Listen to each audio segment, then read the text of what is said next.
I've literally been going for 4 minutes with no audio.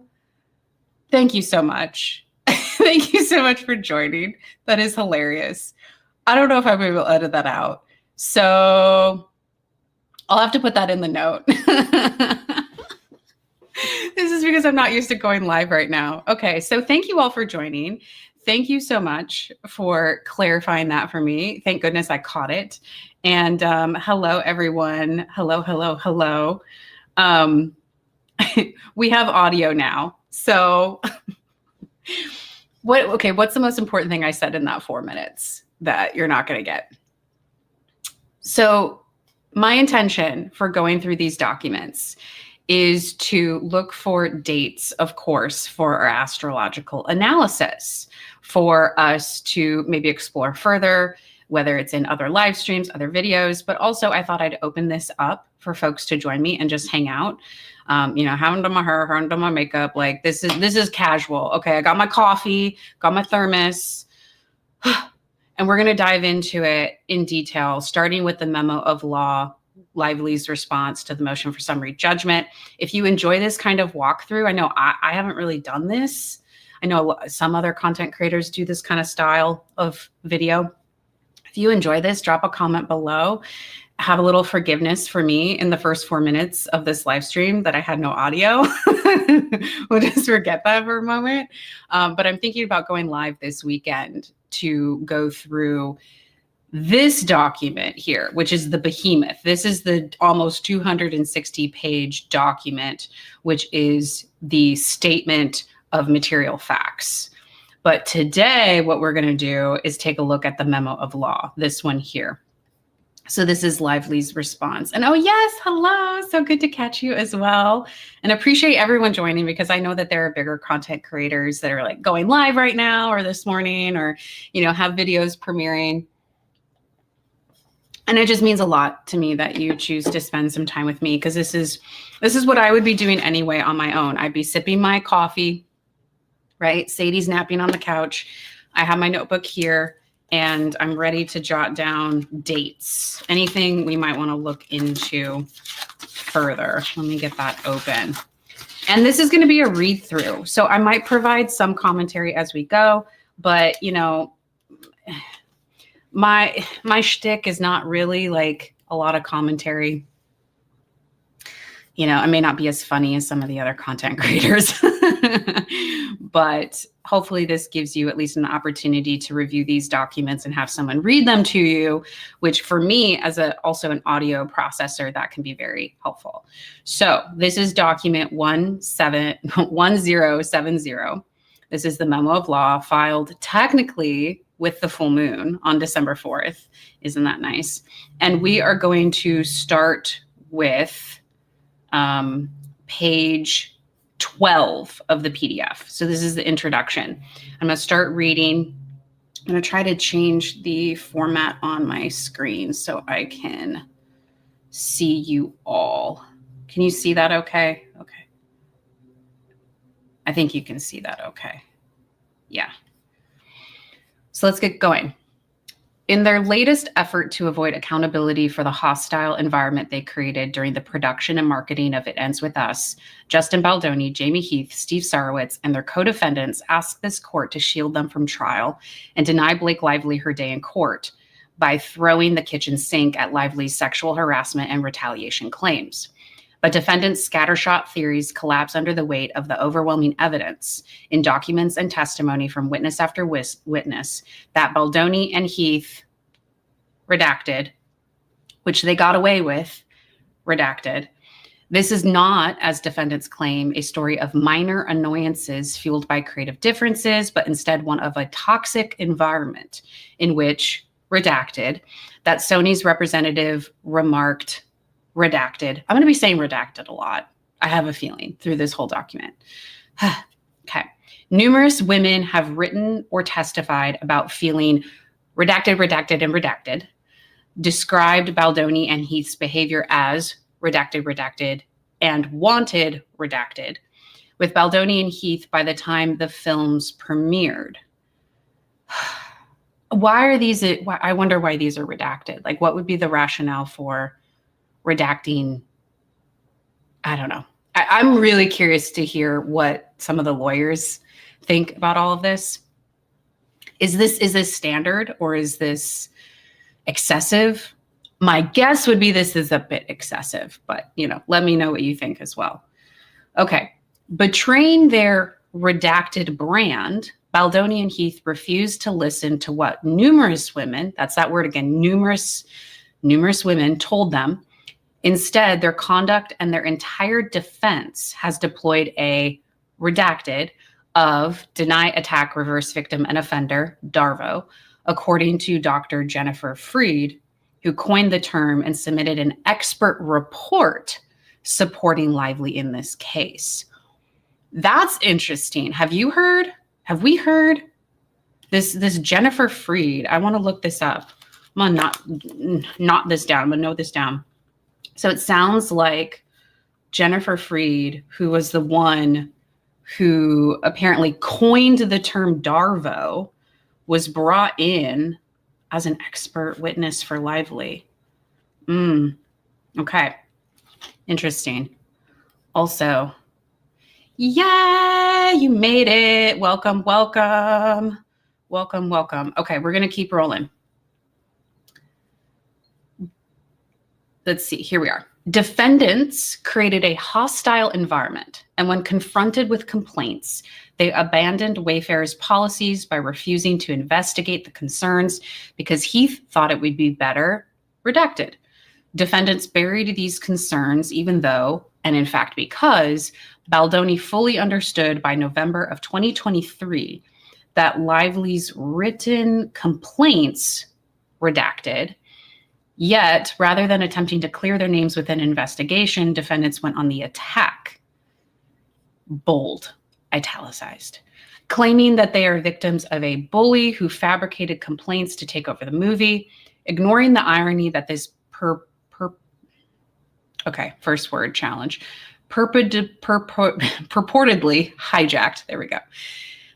Ignoring the irony that this purportedly hijacked film enriched the Wayfarer defendants by smashing all box office expectations. Okay. So basically they're saying they went on the attack. Isn't that ironic? Because this actually made them a lot of money. That's my read on it.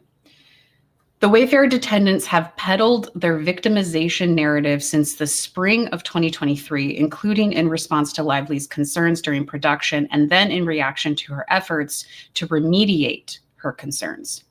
In August 2024, they relied on background conversations and leaks to friendly journalists, plural. I wonder who those are.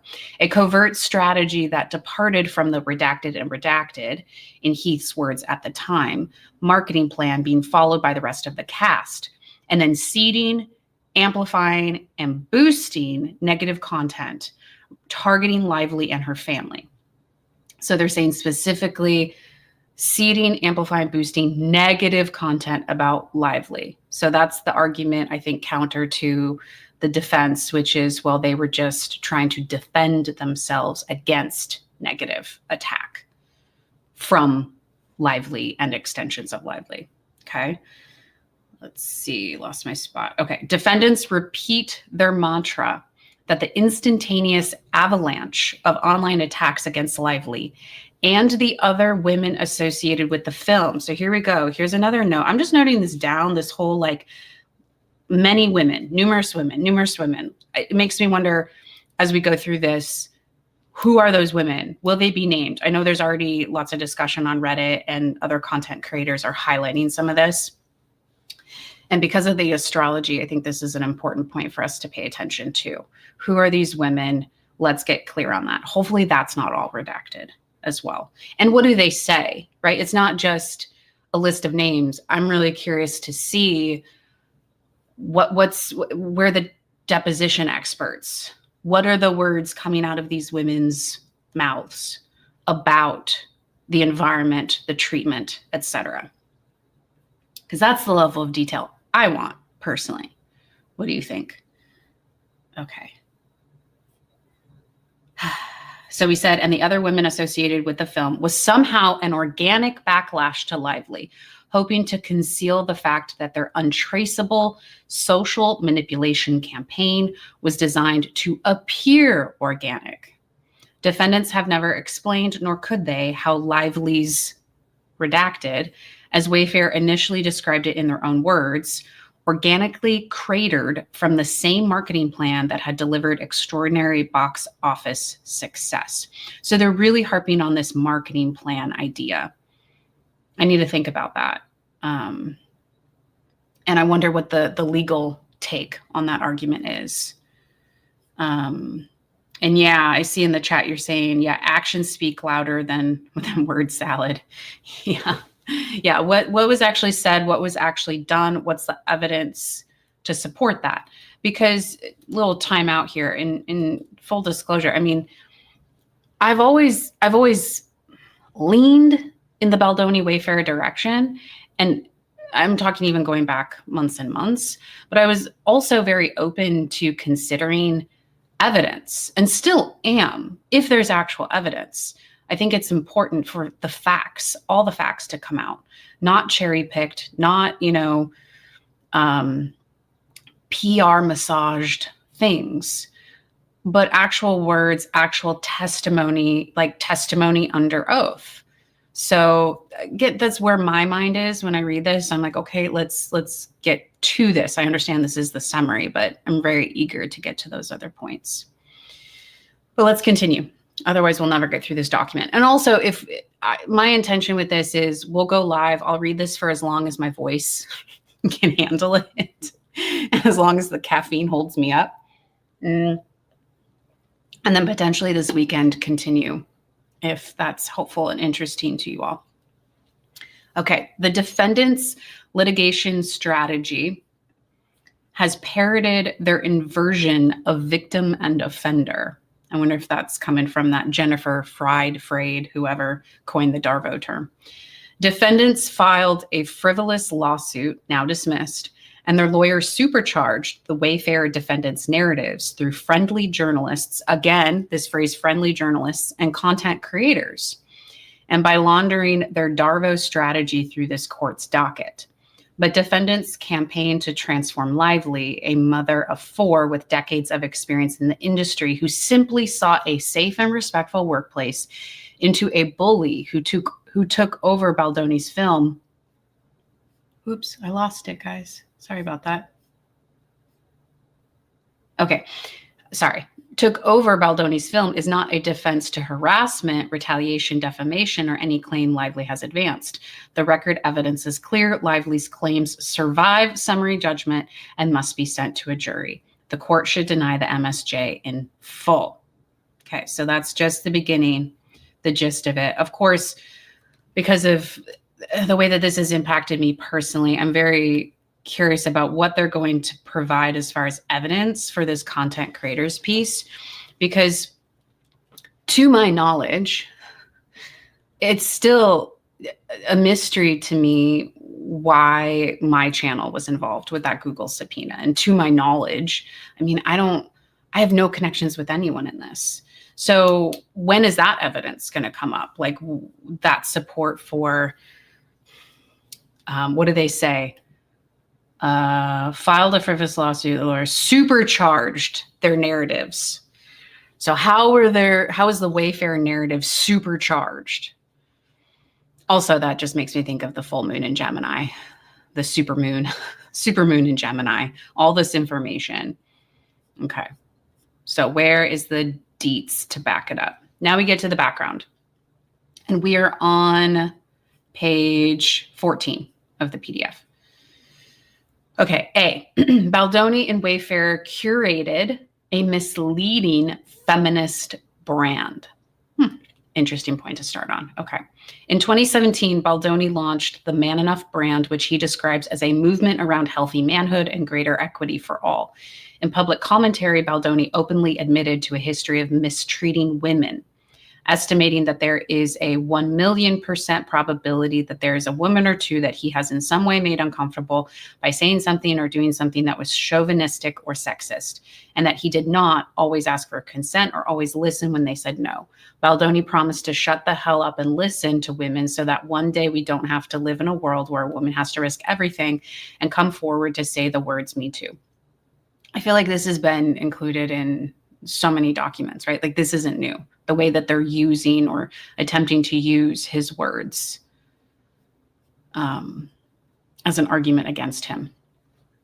Baldoni sought to monetize his feminist brand through Wayfarer, which he co-founded and co-chairs with billionaire Sarowitz, who is Wayfarer's financier and one of Baldoni's close friends, as is Heath, Wayfarer's CEO. Shortly after its launch, Wayfarer acquired the film rights to Colleen Hoover's novel, It Ends With Us, the theme of which was female empowerment, including breaking the cycle of DV. Hoover was reluctant to option the film to a man, but agreed to sell the rights to Wayfarer because she believed that Baldoni redacted. So what's the evidence to support this? That Hoover was reluctant to option the film to a man? What's that based on? That's a question I have. And it looks like there is some sort of citation here. So I'm not as familiar with how these legal documents work to know how we would find that. Like, what is that referencing to support that point? And obviously there's a redacted quote here. So missing information for us. Hoover explicitly requested that a woman direct the film. Although Baldoni had directed only 2 small films, Wayfarer decided that he would direct, executive produce, and be the film's lead male actor. So they're saying that Wayfarer made that decision. If I recall correctly in the timeline of relevant events, that's very different than what I believe Baldoni and Wayfarer presented, which is that Colleen Hoover wanted him to be Ryle. So some disputes there. Wayfarer appointed Heath with even less experience. So they're really trying to hone in on this. Like, they were not experienced. They didn't have the background to do this because Baldoni was a man that did not align with what Colleen Hoover wanted. Okay. With even less experience as lead producer and as president of It Ends With Us movie, I'm guessing that's what the M is, IEWM, the wholly owned entity that produced the film, and with Wayfarer, employed all cast and crew. So they're setting up that employment story, that everybody was employed by that entity. Okay. Heath oversaw Sachs, who I believe is Alex Sachs, who's female, from what I understand, an experienced independent producer. Sony agreed to distribute and co-finance the film with Giannetti as its liaison, but Wayfarer would oversee and control all aspects of production. All departments reported to Heath and Baldoni, who had the power to hire, fire, and discipline cast and crew. Heath and Baldoni reported to Sarowitz. So this is interesting, especially when we think about, broadly speaking, the power dynamics, in my opinion, around all of this. And the way it connects to the astrology we've been tracking is that Pluto transit for Baldoni in his 6th house of work and workplace relationships and people who report to him. Because it seems like this paragraph in particular, which is on page 15 of the PDF, if you want to go look at it yourself, it's really trying to set up the structure. Like, what is the structure? And isn't that interesting? Because Pluto's in Aquarius too, which is an air sign. So it's different than Capricorn, which is ruled by Saturn and about structure, which is about Earth, like physical structures. Aquarius is conceptual structures. So Pluto, power dynamics, in Aquarius, conceptual structures. What were the hierarchies in place? And according to Lively's perspective, this It Ends With Us movie was the entity that employed all cast and crew underneath them. So all cast and crew report up to that entity, to that business entity. Heath and Baldoni had power over all departments, within that entity. They report to Sarowitz. So that's the structure they're trying to create. Sony is kind of like, to me, it sounds like they're putting Sony off to the side and saying, Sony agreed to be a partner to this, right? They're agreeing to distribute it. They're also co-financing the film. That intrigues me. I wonder what that financial split was. Do we have that information? Do we know how much Sony, like what was their skin in the game, right? So to speak. How much money did they have on the line? And if they were like, if I were to draw an organizational chart, if I go back to like my business consulting days, if we had a little org chart for all of this, there'd be like, you know, that little pyramid structure that I just described. Sony would be off to the side. Maybe there'd be like a dotted line over to Sony. And on that dotted line or connected to that dotted line would be Giannetti. I think Angie, am I getting that right? I might be misremembering her name, but Giannetti was the liaison. So this is important. This is setting the stage of this was the structure of power that they are arguing. So we'll continue. Baldoni, Heath, and Sarowitz knew that they needed an A-list actress to headline the film to achieve the commercial success they desired. When Wayfarer learned of Lively's potential interest in late 2022, they put on a full court press to obtain her services. Those are some words. I feel like throughout this document, I'm going to be like, that's some word choice, right? What is it? What does that mean? A full court press? What exactly were those actions? Because they're trying to, I think, set it up as they really wanted her. Another perspective I've heard, which again, I don't know the factual evidence to support this other perspective either, but I think there have been rumors, there's been gossip at minimum, that it was maybe WME that was putting pressure on the Wayfarer parties to bring Lively onto the project. Where's the evidence for either of those perspectives? I don't know. We'll have to see. But it sounds like they're trying to set this idea of, well, they really wanted Lively.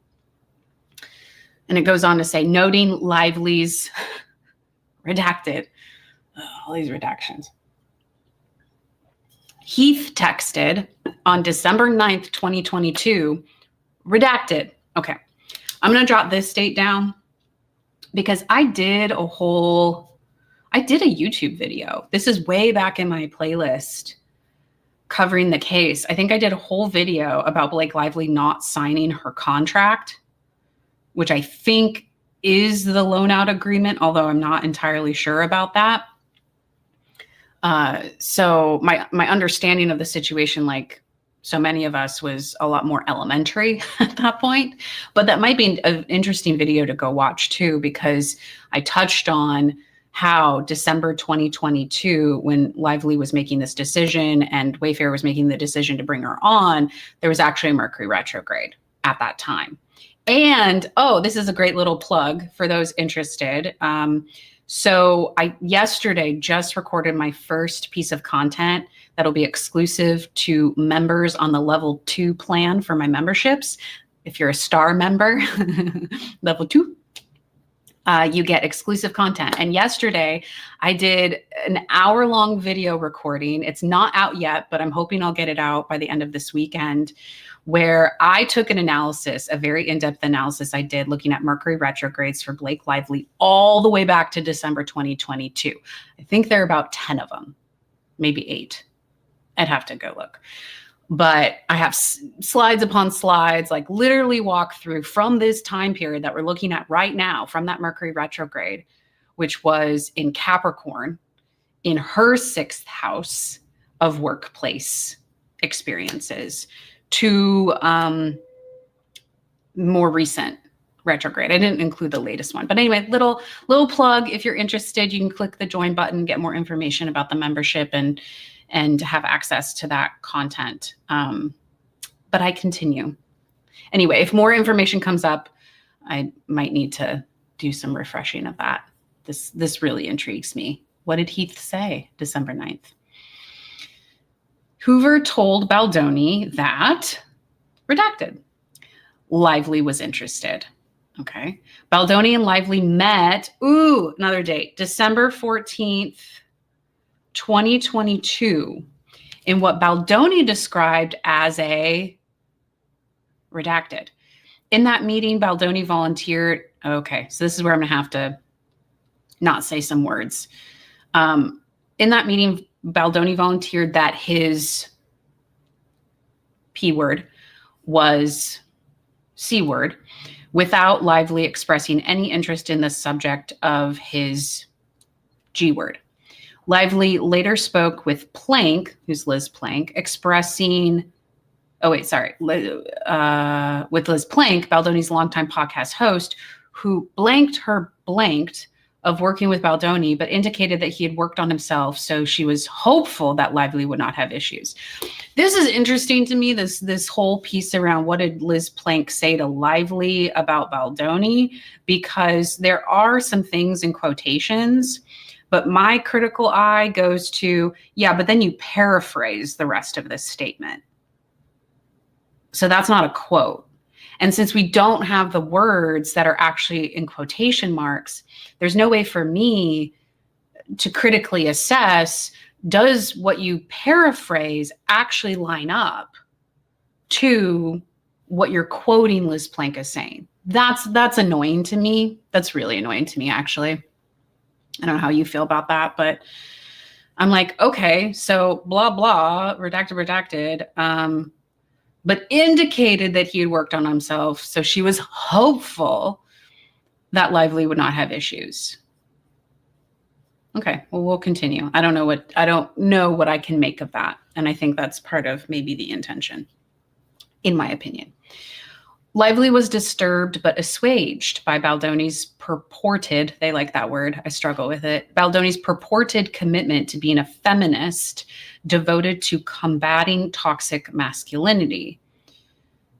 Lively agreed to play Lily Bloom because she believed in the film's messages of female empowerment, personally and professionally, and of the importance of ending the cycle of abuse. I have so many thoughts about this one. Let me take a sip. What do I want to say about this? I think human beings are we are just very complex creatures. And I do think it's possible for us to believe one thing and also for our behavior to be inconsistent with that. Because when I read this and I think about my experience being targeted with the, content creator subpoenas, like that was not empowering. Like that was, I've made the most of it, as a female content creator who's been impacted by this. And I know, like my experience, whatever, it's like this tiny, tiny little piece of it. So it's not that big of a deal, but I just question it. And I also believe that, like I said, is it possible that Blake Lively believes in female empowerment on one level? Yeah, I think it's possible, of course. But just because you believe something doesn't mean it's going to be reflected in how you show up in your treatment of others. So anyway, that's my 2 cents. Moving on. But I will say, like, that also applies to Justin Baldoni. It goes both ways, right? This is true of any human being. We can say that we believe in something. We can say that this is what we stand for. We can say this is our message.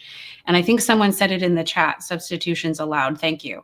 Actions speak louder than words. So there's what we say, and there's also what we do. And we can have evidence of both. There can be evidence of what we say, and there can be evidence of what we do. This makes me think of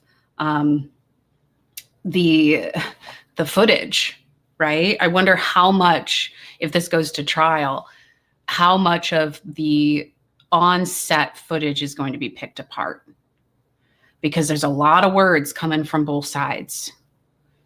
But what actually happened, and what does a reasonable person who is a juror which this is what they're saying. They're saying this should go to a jury. What does a reasonable person as a juror think based on what they're also seeing in that courtroom?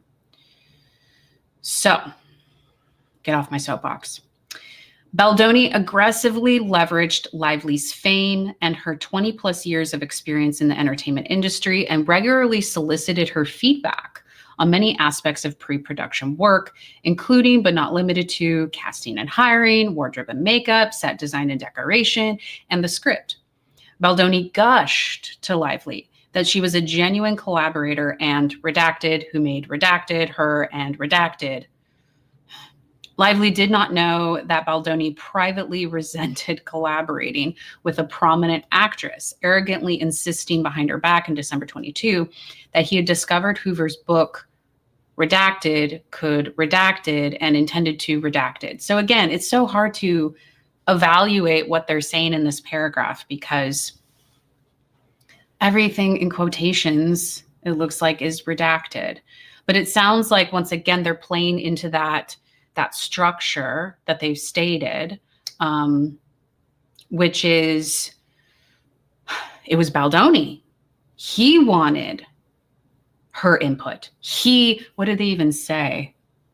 Aggressively leveraged her fame and regularly solicited her feedback, which is counter to the Wayfarer argument, which is, well, it's a little less clear to me what they're saying. I mean, eventually, right, the story is she was really trying to take over the film. I am curious, like, if we could be a fly on the wall or ask Justin, in those first initial encounters with Blake Lively, what stood out to you?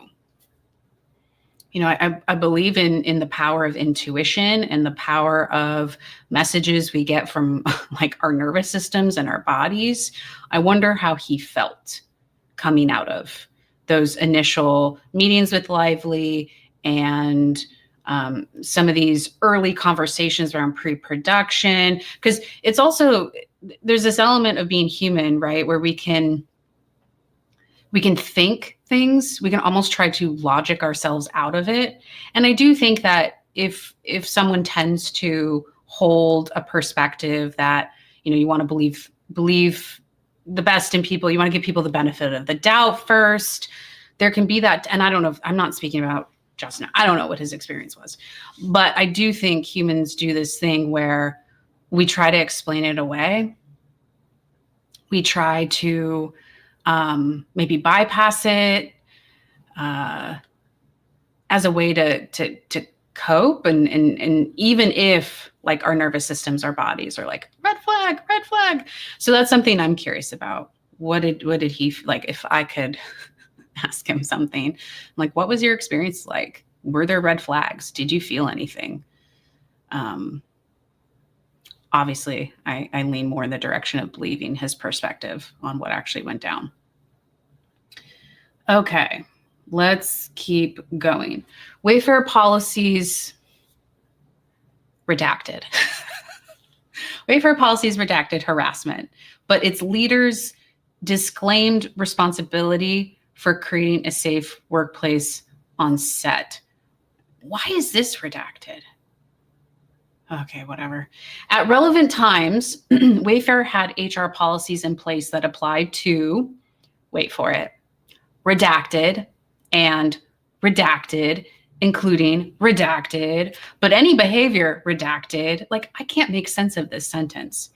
Those policies in Wayfarer's training deck provide that redacted, including conveying redacted. Now I feel like I'm just saying random words because that's what it is. There's just random words were not redacted. Wayfarer's policies encouraged reporting of redacted and promised that redacted. Wayfarer's policies redacted. So this whole section, okay, let me finish the final sentence here. Baldoni and Heath testified that they understood and received training on these policies. I'm sorry. So this whole paragraph about the Wayfarer policies, we don't even know what the policies are. Everything's redacted. But the final sentence is, but you know Baldoni and Heath, they testified that they understood and received training on these things. Okay. This is part of my like detail-oriented nature. I love to be in the weeds.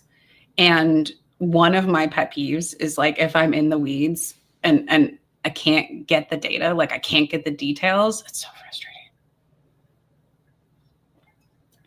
Moving on. Before production, Sachs, so we're turning to Alex Sachs, the very experienced independent producer, so they say. I actually don't know much about her, so I have a feeling I'm going to learn a little bit more about her, though, because it seems like they're relying a lot on her experience. So before production, Sachs expressed redacted, but Wayfarer kept HR for itself and then failed to provide its policies to the cast and crew, make its HR consultant available, or provide guidance on reporting HR concerns. Heath believed that redacted. For her part, Sachs understood that HR concerns should be raised to Heath as the signer of checks and agreements, even if the complaints pertain to Wayfarer, Heath, Baldoni, or Sarwitz. In the end, the film's cast and crew did not know redacted. Okay. So again, lots of redactions here. How do I make sense of this? I mean, it sounds like this plays into the whole power dynamic structure as well, because if there are issues with Heath, Baldoni, or Sarwitz, the fact that you have to report that in theory to Heath is problematic, because they're saying Wayfarer kept HR for itself. So I know there was some discussion around who really had responsibility for HR. Was it Wayfarer or was it Sony? Lively's response is saying it was Wayfarer. Wayfarer was in charge of this, and specifically Heath was in charge of this. And they're saying there were gaps in what was available for people who had concerns, how they would be brought forward, how they'd be communicated. So this is an issue where if it is true that there were some gaps in HR, I do wonder how much of an issue that'll be for the Wayfarer parties. It just seems like a learning opportunity potentially, if some of this is true, that not that I don't have the impression that they were actually trying to intentionally make a situation where it's difficult for people to report. From my experience in business and working with various companies, it is always possible that there are gaps. And so often you don't know if there are gaps until an issue comes up, right? It's like we've built a structure, we've built a system, we built a process. And until you take that through an actual project or production of some kind, you don't always know. So I am curious about this, like where the actual truth is around the HR process. But moving on. B, Wayfarer and Baldoni fostered a hostile work environment for women. So they're making it very specific to women. Here's this word again. We've had multiple women, numerous women. So this is multiple women felt uncomfortable, marginalized, harassed, objectified, and disrespected by the environment Baldoni and Heath fostered in connection with the film. 1, Baldoni and Heath marginalized and mistreated women based on gender. In February 2023, pre-production, Baldoni admitted in a lengthy note that redacted. So we don't know. We can't see this. It's frustrating. But his misbehavior continued. Baldoni consistently yelled at Sachs and exhibited rageful yelling or interrupting reactions when Sachs spoke. Okay, so here's the first, besides Blake Lively, Alex Sachs is the first woman that they are specifically relying on. Although, I mean, they did mention Colleen Hoover at the beginning, but not around SH, but more so they're trying to, they're trying to make it sound like, and I don't know what's true, right? But their argument is that Colleen Hoover didn't want a man directing this. Now they're introducing Alex Sachs and saying that she was on the receiving end of rageful yelling or interrupting reactions. So let's continue and see if there's actually more detailed. Sachs recounted one time when Baldoni, upset with Sachs' input on the film, came up behind where she was sitting and yelled and then slammed his hands on the chair next to her and stormed away. I'm guessing this is from a deposition. I don't know what this citation is, but I'm imagining it's from a deposition. Sachs immediately warned Heath and Giannetti. Giannetti's the dotted line, right? Giannetti's the Sony representative. Seated behind her, that she would, quote, walk off the movie if Baldoni behaved that way again.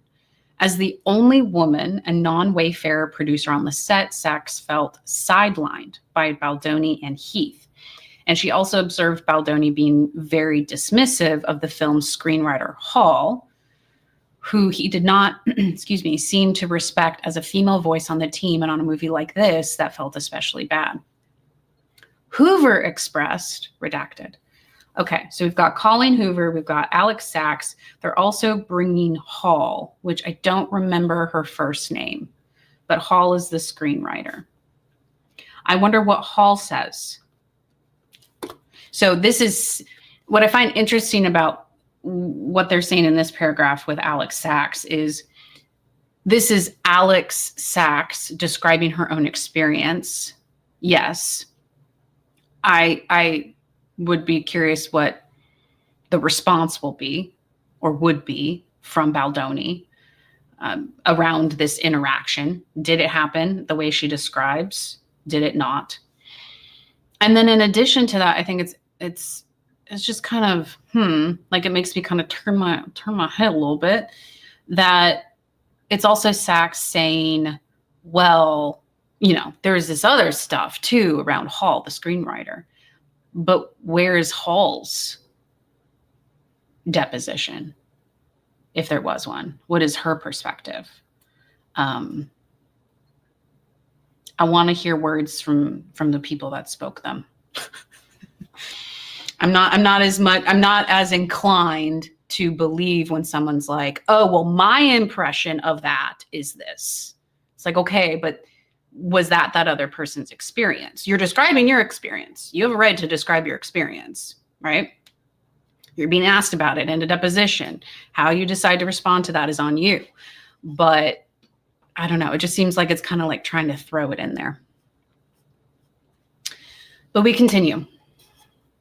And I'm starting to like get warm. I think because I'm reading this. We're going to put the hair up, peoples. It is time.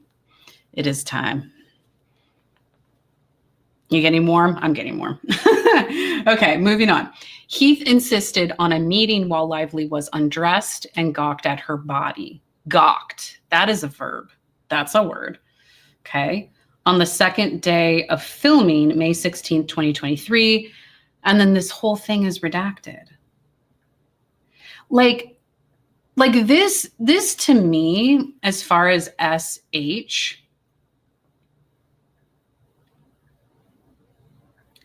of all the things I've heard described around SH, this, if this were true, right? It's like, oh, wow. Whoa. Like if I didn't know anything about this and I were taking it just at face value, he insisted on a meeting while she was undressed.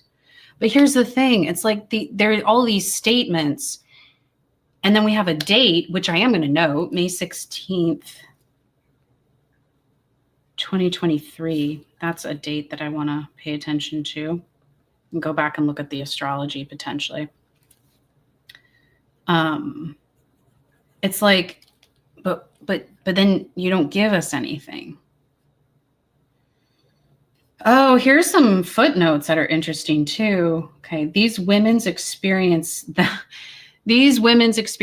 echo that of Ayub, Claire Ayub, who worked on a separate Wayfarer film and described Baldoni as verbally abusive. So they're still trying to get like the Claire Ayub thing in there from another production. Okay, so I'm adding Claire Ayub to this list. We've got quite the list, and my pen is starting to. We gotta have to get another pen. We're going for blue now. I don't like mixing black print and blue or ink, black ink and blue ink, but we'll do it. So Colleen, Alex, Hall, Claire Ayub. 4 women so far. Okay, let's keep going down though. Yeah, I don't think we're going to get much from this whole paragraph around Heath, allegedly insisting on this meeting. Redacted, redacted, redacted. Okay. All 3 women. Okay, so what we can gather, sorry, I'm scrolling up and down so much. I'm like trying to make sense of this. So when it comes to this meeting, which I'm assuming is the meeting in her trailer, it doesn't say that because it's all redacted, but I believe this is the meeting where Heath went into her trailer. There were apparently 3 women because it says all 3 women. So we've got in that meeting, Lively, Baker, who I believe that's the makeup artist, right? Vivian Baker. And Carol. Who is Carol? Carol. So these 3 women, but everything's redacted around what they're describing went down and what happened. So, okay. There's not much I can respond to there. There's not much I can react to when nothing's given. But number 3, Baldoni sexualized and objectified women on set. Now they're saying, so this is another date, May 23rd, 2023. During a rehearsal on May 23rd, 2023, redacted, when redacted, Lively redacted. Later that day, before shooting a bar scene in a different outfit, Baldoni redacted, when Lively redacted. Slate, okay, so this is Jenny Slate is making an appearance. Who played Baldoni's sister in the film, redacted. Video footage confirms, redacted. A few days later, Baldoni redacted. Yeah, we're not getting anything from this. On another occasion, Baldoni told Slate that redacted. Slate testified that redacted. Baldoni also redacted. At one point, Baldoni redacted. Later, redacted. Why didn't they redact the? I don't even know what to make of that. That's frustrating. Just scrolling back up. So it's like these are such charged statements to make, which makes sense, right? If you are actually trying to get something to go to trial, which is what they're arguing for. They're arguing that all of these allegations, these claims should go to trial. They're using language to support that. He did this, da-da-da. But it makes it so hard for the public, for lay people like you and me, to look at this document and actually decide, like, come to some sort of conclusion. This is all fodder for projections and assumptions from both sides, right? Like it's fodder for projections and assumptions for the folks that believe Baldoni and Wayfarer. It is fodder for projections and assumptions for the folks that believe Lively. And so it continues to be this like cloud of just words, and not even a lot of words, a lot of blank space. Okay. Yeah, someone's bringing up, yeah, Judge Lyman and over redaction. I don't know what, I mean, we're hearing from some lawyers that are covering the case. I haven't heard from anyone who's been more in a judicial capacity, probably for reasons, right, that they're not speaking out on this because they can't, or even if someone was part of more of a judicial role, I don't know. I'd be very curious, like if I could have a private conversation with somebody who is a judge, has been a judge, to be like, yo, can you like let me know? Is this how often do you see this? Mm-hmm. Okay. So we're not getting anything from this. We're just going to have to keep going down. We're at number 4. For the record, for folks who are joining right now, we are on page 20. Okay, we'll have to see how long we can go. I'd love to make it through this whole memo of law, but we're almost an hour in. Page 20, and we're still in the section of the claim that, is this still under the policies around workplace? Or no, I think I missed it. Where did it go? Yeah. So this is all still under the claim that they fostered a hostile work environment for women specifically. So let's go down to the next one. On another occasion, Baldoni told Slate, or we read this. Yeah, we read this. Okay, we're on 4. Sorry, guys. We're on 4. Baldoni confessed a troubled history with S consent. Okay, so now we're getting into the conversation in Blake Lively's private car. During a car ride with Lively, her security detail, and her assistant in April 2023, Baldoni redacted, echoing redacted, Baldoni redacted, as soon as redacted. Number 5. I mean, we don't have anything to respond to there. Baldoni added gratuitous S content and spoke about his S life. The ALA redacted. I'm not sure what the ALA is. Somebody knows. Drop a comment below.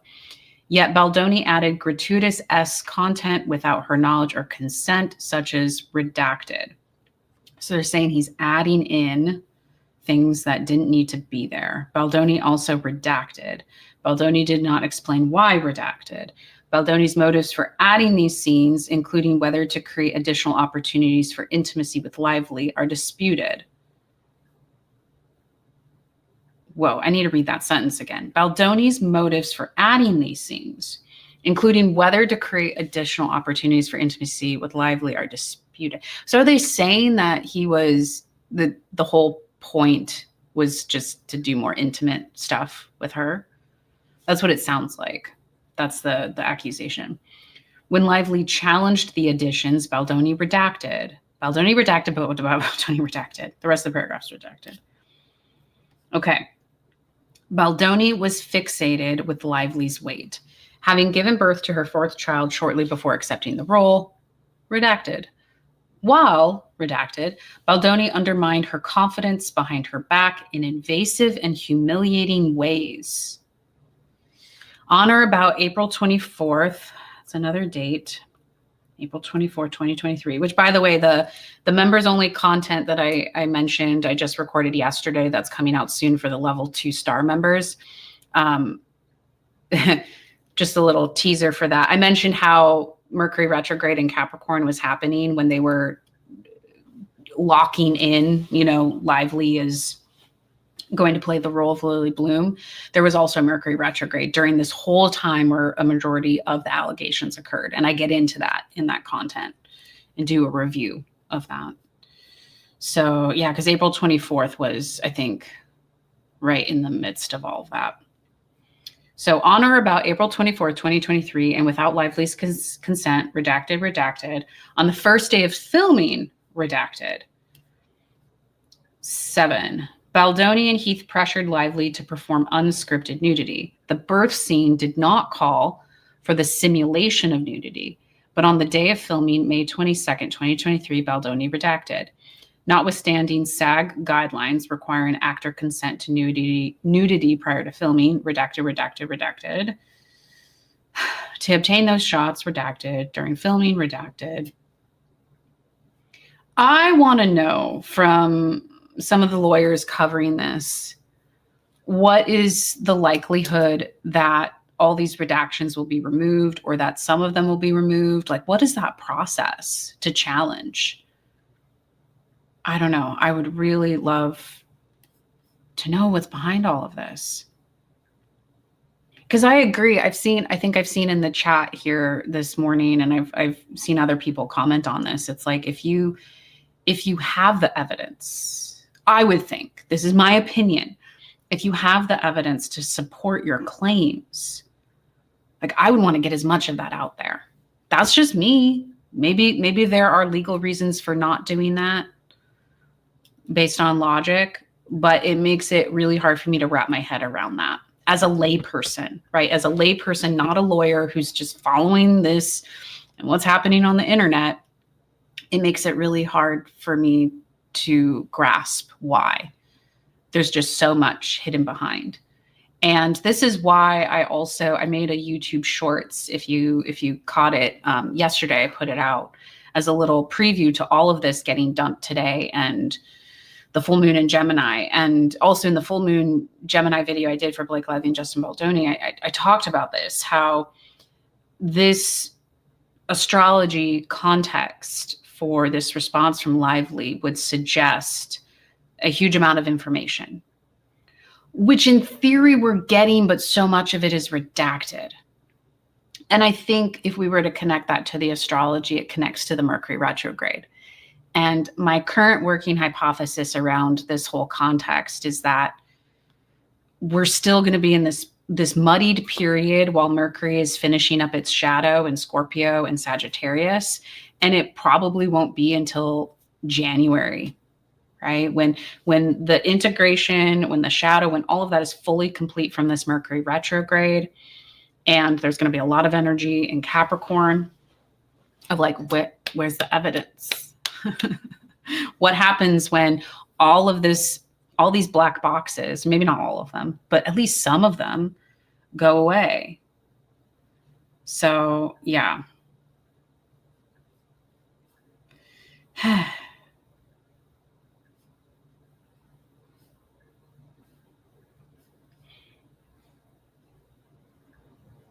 And sorry, I'm just reading the chat too, because Substitutions Allow says, in my opinion, you mean take responsibility for your own perspective.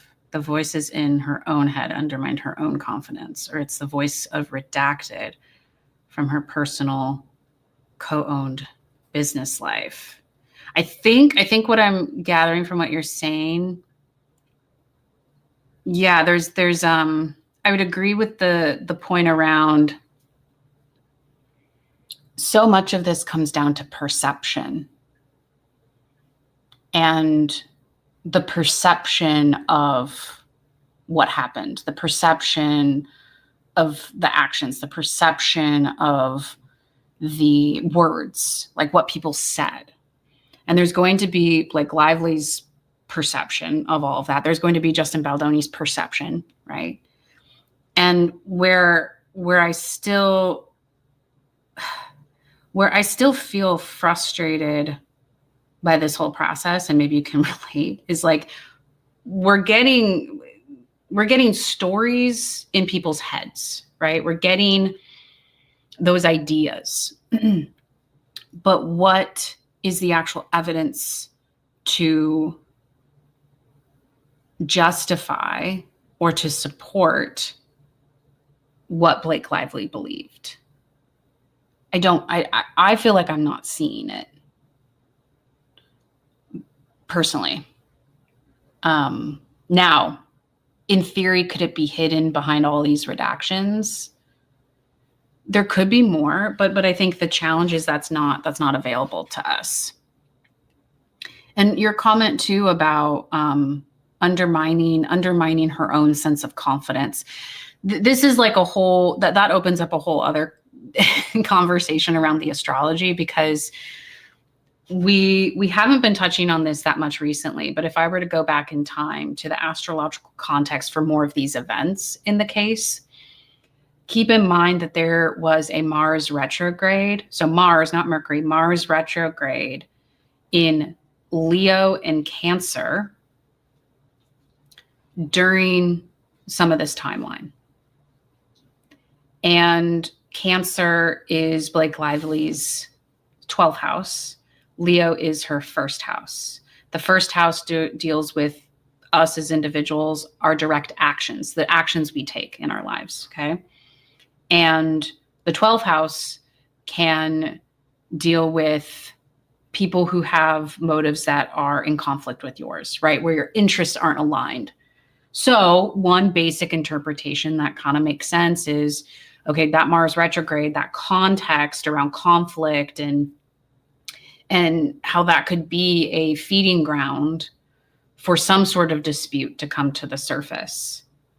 Especially considering, one of Blake Lively's claims is, well, we didn't know who was really behind this, or it wasn't clear, right? Like this untraceable smear campaign that kind of aligns with some of the 12th house interpretations of something being less visible and dealing with what's more of a hidden enemy, right? These are 12th house themes.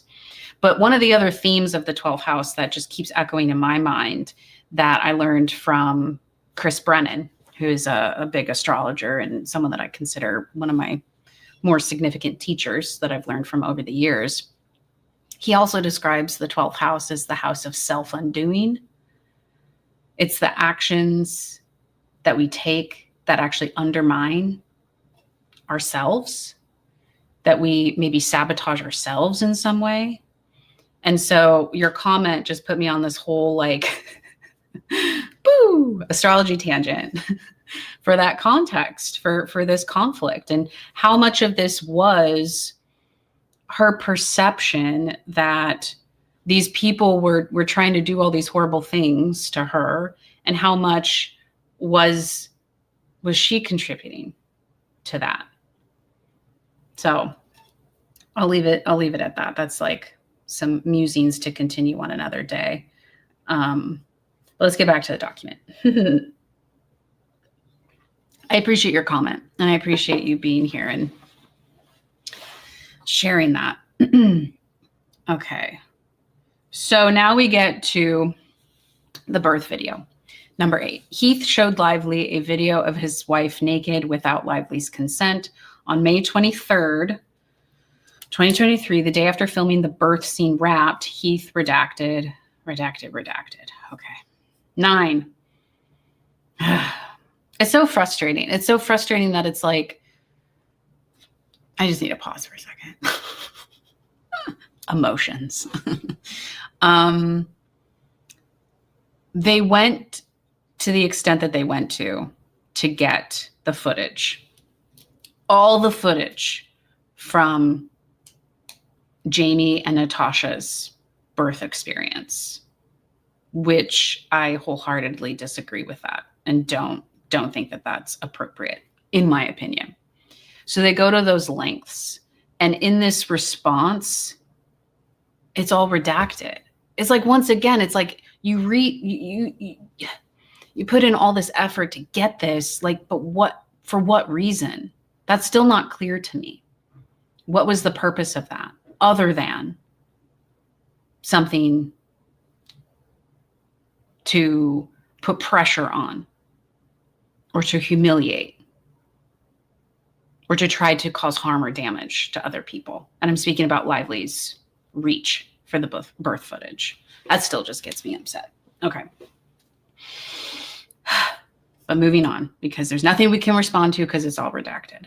Number 9, Baldoni improvised physical intimacy without Lively's consent. Also on May 23rd, 2023, Lively and Baldoni shot the dance scene, redacted, as such, redacted. Behind the scenes, oops, sorry, my scrolly's off. Behind the scenes footage, which the defendants released to the press, capture Lively's visible discomfort, including her leaning and pulling away from Baldoni and repeatedly suggesting that their characters should just talk.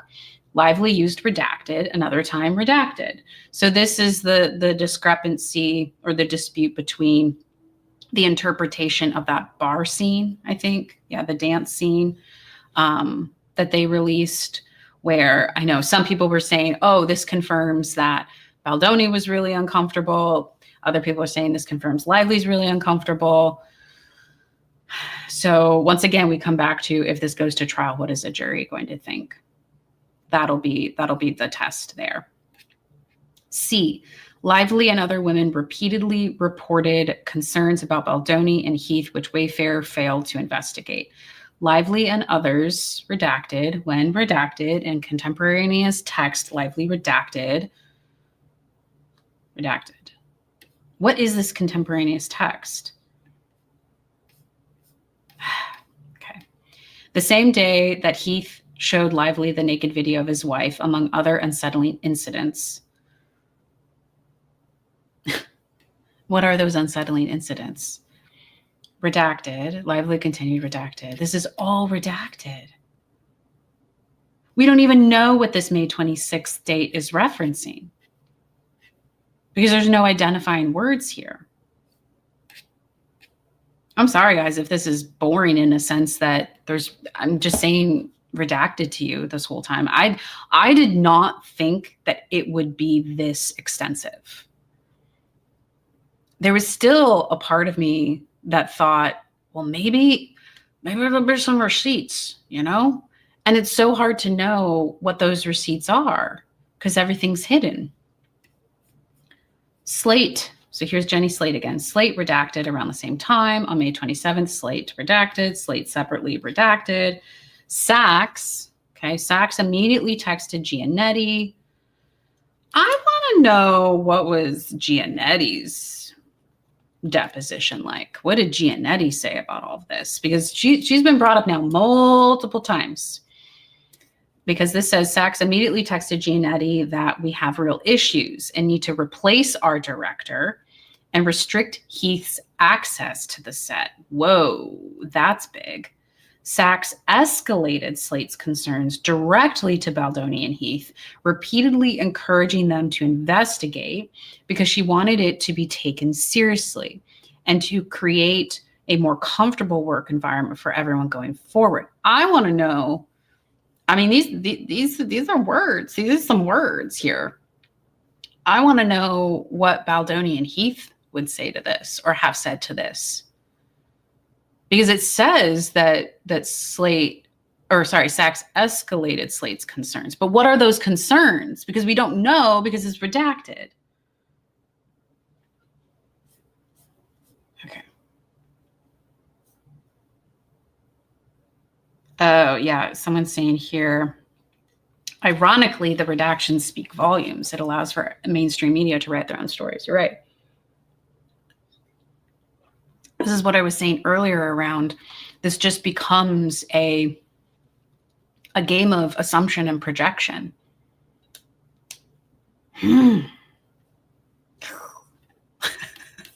Frustrated, Janessa. Okay. Wayfarer did not investigate the complaints. Instead, Heath decided redacted. Baldoni redacted and Sarowitz redacted. Instead, Sarowitz suggested that redacted. To Lively's surprise, redacted, although Lively redacted. Oh my God. Baldoni testified that redacted. Wayfarer's refusal to investigate the complaints redacted. Redacted.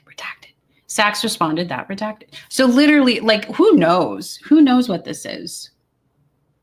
They're saying, so this is where they're saying complaints, actual complaints were raised. And then they say, well, they suggest that the way that was handled, these complaints brought to Baldoni and Heath, that was inappropriate. But we have no details around why.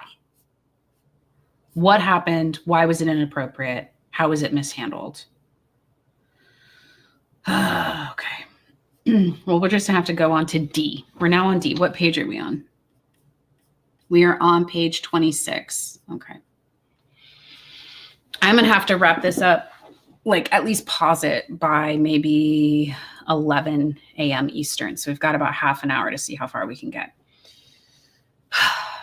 And this is the 72-page document.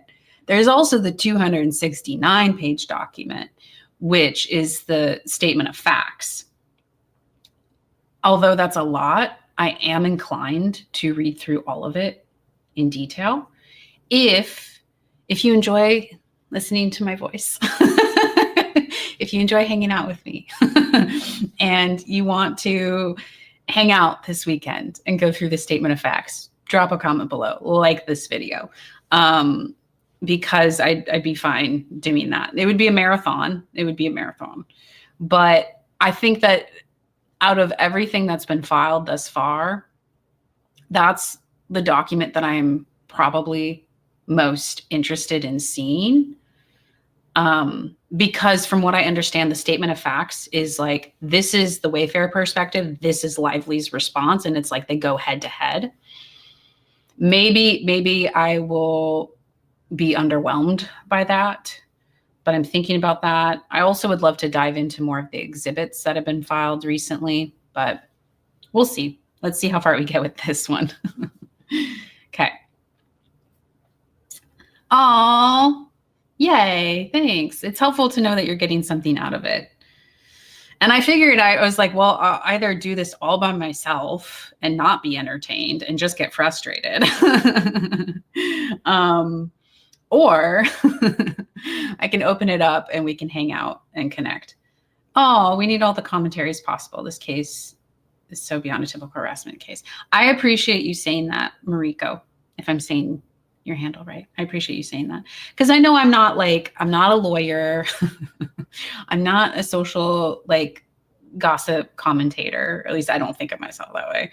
I work with astrology and I have an investment in this just because of what went down with the subpoena. So, and then, oh, milk photography. Yeah. Where is Sadie? Sadie's napping. She's actually been napping this whole time. I hesitate to wake her, especially because she had an allergy flare the last few days. So she's been having some challenges, but maybe later or in another live stream, she'll say hello. Oh, great, Mariko. Okay, welcome, Mariko. I don't know if you've joined before, but I appreciate you being here in our little corner of the internet. Okay, let's get back to it. Before phase 2, Lively negotiated protections that Wayfarer agreed were reasonable and again reported her concerns.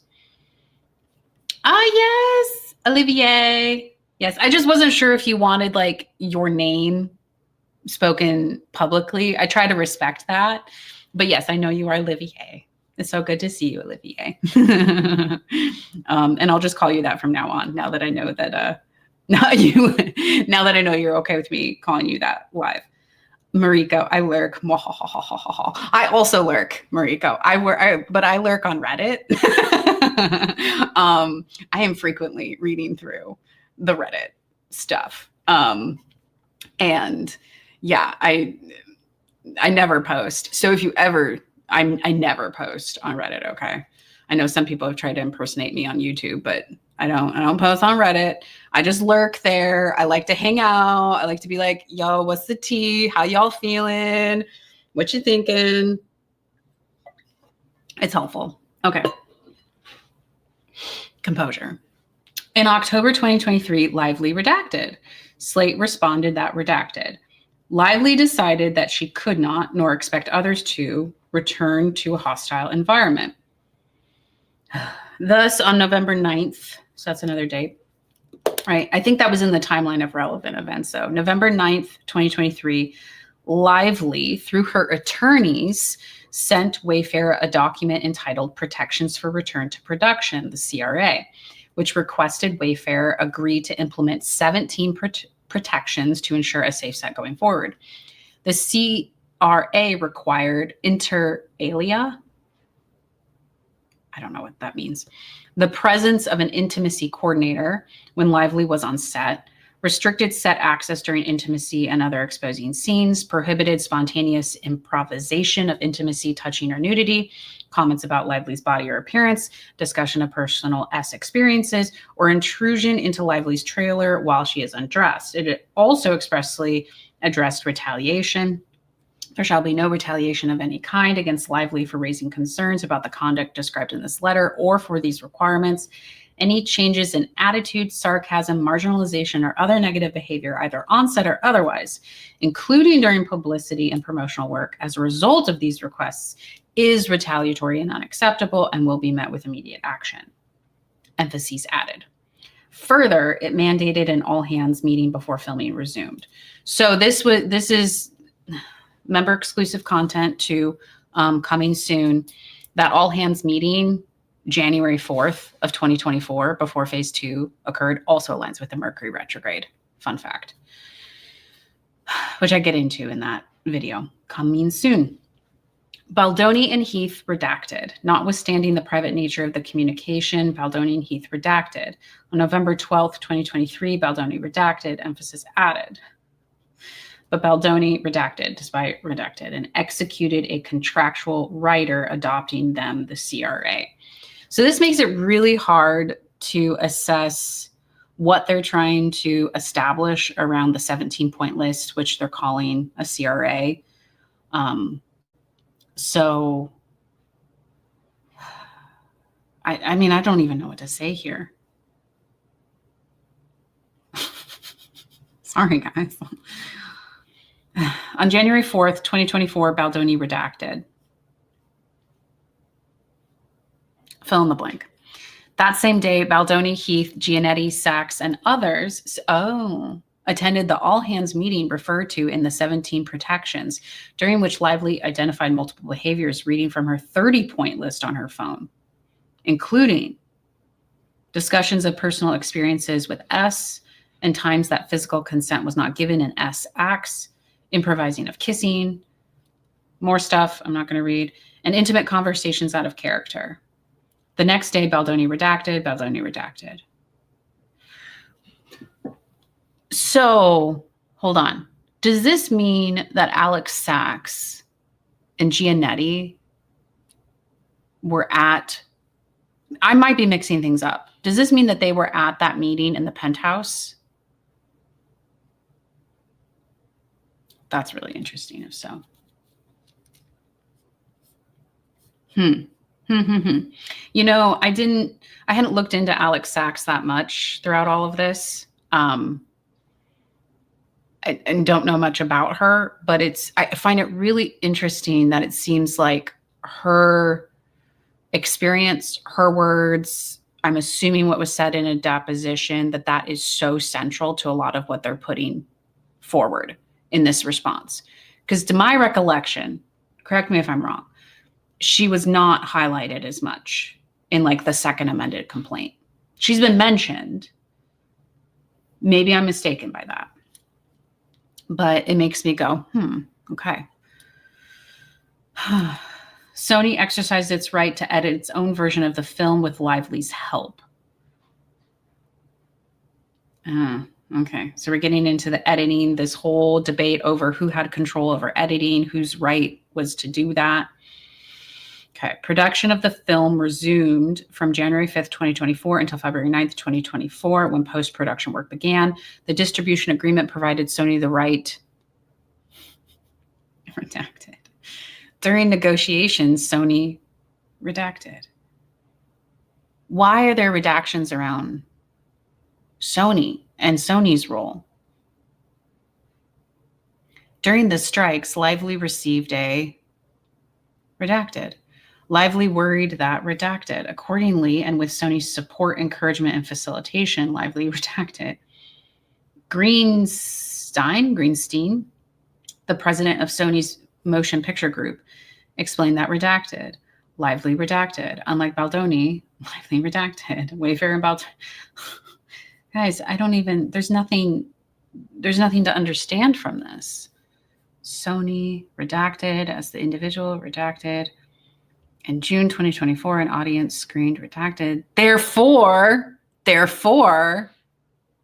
no idea, or sorry, thereafter, not therefore.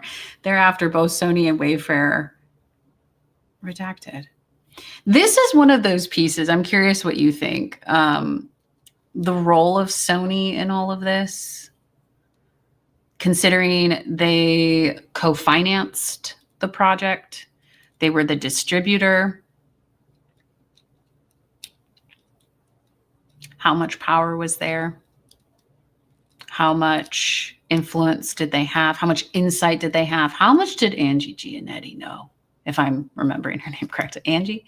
How much did Giannetti know? And what is that deposition? This just raises, I can't raise an eyebrow. I can't. I can only kind of sort of not wink well at you. It raises an eyebrow for me because I want to know the details around Sony's involvement. And I know there's a lot of speculation out there. Speculation, right? Regarding,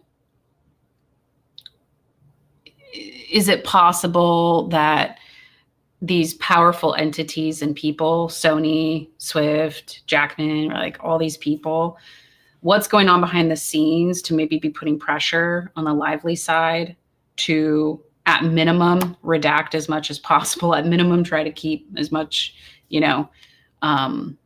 out of the public eye. And I don't know. I know that's related to some discussions around settlement, how likely settlement is. Are settlement talks, have they started? Are they ongoing? Would Lively be pressured by some of these other entities and people who have a vested interest in maintaining a certain type of image or impression in the public to settle, to not let this go to trial? It all depends. It all depends on what's behind the veil, what's behind the curtain. Because if there's nothing questionable behind the curtain or behind the veil or behind the redactions, then it's a non-issue, I would think. But if there's something that people want to maintain control over or keep hidden, I do wonder. Let me know what you think. Because at this point, we don't have much to base it on. Okay, letter F. Sony and Wayfarer develop a plan to market the film as a story of female empowerment, which Lively and the cast follow and support. Sony and Wayfarer collaboratively developed the film's marketing, publicity, and promotion strategy. In January 2023, before shooting had begun, Wayfarer redacted, Sony's redacted, Sony redacted, Wayfarer in turn. Leading up to the premiere of the film, Baldoni redacted. Okay, so this whole point around who actually created the marketing plan, the publicity and promotion strategy, who pushed that? Because there's a lot of speculation that Maximum Effort came in, Ryan Reynolds' company came in and was pushing a certain kind of plan. And then there's like, well, what was going on with Sony? What was their plan? What were they endorsing? And what was executed? But again, we don't have insight into that based on this document. Okay. The Wayfarer defendants responded by disparaging and discrediting Lively.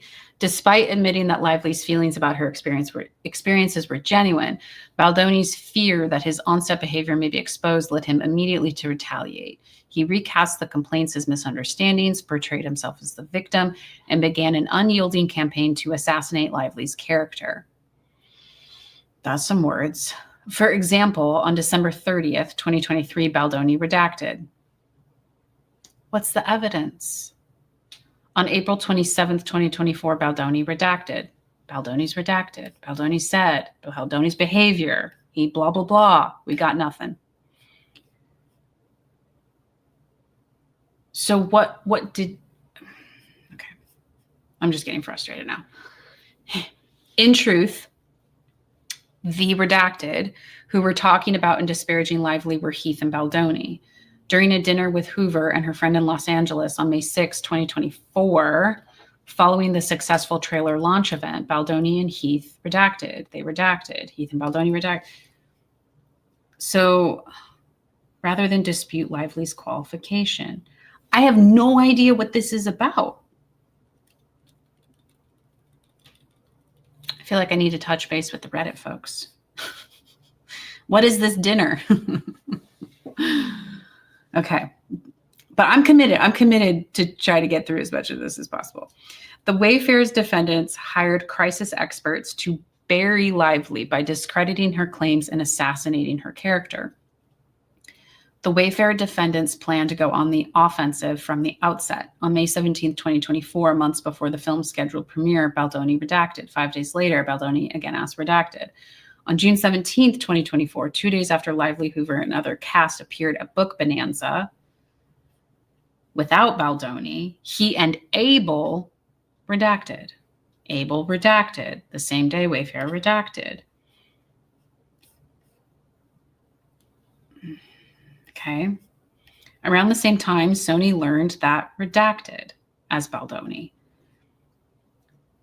In mid-June 2024, Sachs, who herself did not want to be pictured with Baldoni or Heath, conveyed to Sony that Hall, the screenwriter, who Lively has never met, won't do press with Justin, doesn't even want to be on the red carpet with him. Once again, this is, where's Hall? Where's Hall's words saying this is my experience? This is all, is this technically what they would call hearsay, right? This is all through Sachs. Sachs is saying that Hall says she won't do press with Justin. Doesn't even want to be on the red carpet with him. So we'll see. Some music was playing. I don't know if you heard that. Okay. Hoover. Oh, we got a trifecta. Hoover, Slate, Farrer. But we have no idea what this is about. No idea. So this is another, like, let's see. Do we need to add anything to the list of women? We have Colleen Hoover, Alex Sachs, Hall, Claire Ayub, Jenny Slate, Giannetti, Farrer. This is Isabella Farrer's first appearance. The reason why I'm highlighting this list of women is because one of the biggest critiques in prior court documents is, well, we didn't know. Lively's just been referring to these women. And now we're getting more clarity, I guess, around names. I would argue not so much clarity around the substance yet. Some of it's coming through, a lot though, mostly through Alex Sachs and what she describes as her experience. But to my knowledge, correct me if I'm wrong, this whole document thus far, we don't actually see anything from these other women in what they say. Even the point about Colleen Hoover not wanting a man directing the film, that wasn't a direct quote from Colleen Hoover. And Hall, we're not getting direct quotes from Hall. Even Claire Ayub was sort of like a footnote in there. Jenny Slate, there's definitely quotes in here from Jenny Slate, but we're not seeing them. They're all redacted. And Farrer, this is Farrer's first appearance. So we'll see if she makes more appearances. Okay, by June 20th, 2024, Abel learned redacted rather than truthfully redacted and redacted. Okay. As the defendants were planning an offensive move for Baldoni, the film's marketing plan was eliciting an overwhelmingly positive public response. Sony, which was systematically tracking response to the film, redacted. Greenstein, who bore ultimate responsibility for the film's marketing, redacted, which had begun months before and included wearing florals at promotional events and encouraging viewers to do the same. This makes me think, are they trying to say that Sony came up with the wear your florals? Is that your read on this? I don't know. And it didn't seem like the wear your florals went well, based on my impression. By July 22nd, 2025, Baldoni knew that redacted. That same day, Lively told Sony that redacted. By this time, Lively redacted. Nothing more. Okay. Let's keep scrolling. 11, Baldoni and Wayfarer hired a California-based crisis team to bury Lively. Approximately 2 weeks before the film's premiere, redacted. Abel redacted. The same day, redacted. You gotta be kidding me.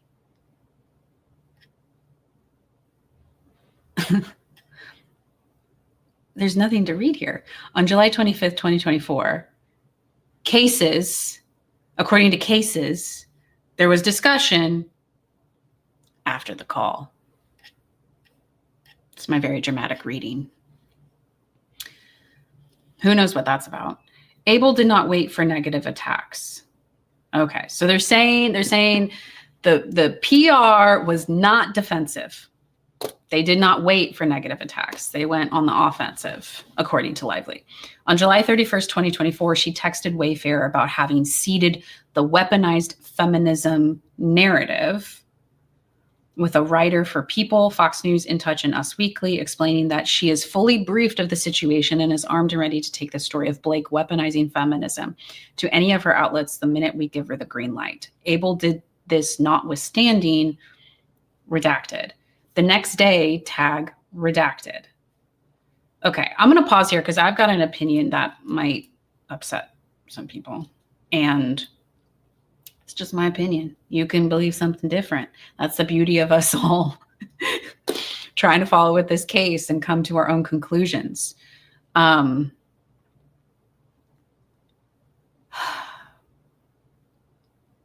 do really still have a lot of reservations around what went down with the PR effort. I tend to believe that right? Like I presented with evidence, I could be convinced otherwise. But I tend to believe that Baldoni and Heath, that they did not want, they were trying to defend themselves. And they were trying to do so in a way that would still mitigate harm to others. I believe that personally. You may have a different impression of them as individuals, as people. But for me, I feel like with what I've seen and just also a felt sense, right? That's part of the intuitive interpretation of all of this, which can't be measured, can't be justified through like concrete means, but just my intuitive sense for myself, based on my life experiences, I tend to believe that Baldoni and Heath really were just trying to defend themselves from what they thought would be an attack from Blake Lively. And do I think that they're perfect people? No. Do I think that there were likely, like it's possible that there were issues, gaps, that they were just not in a position that they were prepared to come into a collaboration with a person like Blake Lively, like a culture clash? I mean, I've got a lot of opinions about that. But when I think about the PR stuff, that's where I start to, I do have some hesitations. I do wonder, like, were things done? I don't know. I want to see evidence. I want to see receipts. And that's where I get frustrated, because I don't feel like I've seen enough from the Blake Lively side of things to understand, well, what were the mechanisms behind this that you're claiming? I'm not seeing that. So anyway, I just started to slow a little bit when I get to this section about the PR folks, because I do think it's possible that the whole PR effort that the folks involved in that could have done, could be doing some things for other clients that they didn't do for Baldoni, but also it's so hard to make sense of it and to know. Anyway, I think the gist of what I'm trying to say is I separate these people. I do think it's possible to treat them as, Baldoni and Heath having a certain perspective and making some decisions. That doesn't necessarily mean that these other folks always acted in alignment with that. I don't know. Until I see evidence or receipts, I kind of reserve that perspective. So we'll continue, though, even though there's a lot here that I don't know what to make sense of. So Abel did this notwithstanding blank. The next day, tag blank.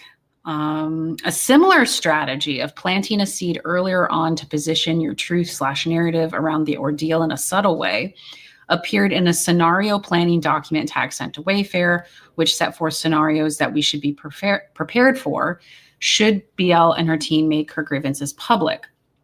Tag recommended that Wayfarer get ahead of this narrative with key messaging points, including when BL wasn't able to get her way on set or behind the scenes, she involved her husband to create an imbalance of power between her and JB. BL's less than favorable reputation in the industry spans decades and has been reported.